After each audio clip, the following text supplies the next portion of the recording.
এখন আমরা তো তাদের উপরে চাপাইয়ে দিতে পারি না। উপদেষ্টা পরিষদের বৈঠক করে তারা সেখান থেকে একটা ডিসিশন দিয়েছেন, ভালো হতো, নো ডাউট ভালো হতো অংশীজনের সাথে আলাপ করলে।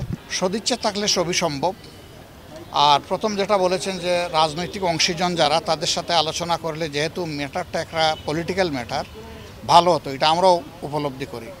এখন আমরা তো তাদের উপরে চাপাইয়ে দিতে পারি না। এটা তারা ভালো মনে করেছেন যে তাদের উপদেষ্টা পরিষদের বৈঠক করে তারা সেখান থেকে একটা ডিসিশন দিয়েছেন, ভালো হতো, নো ডাউট ভালো হতো অংশীজনের সাথে আলাপ করলে।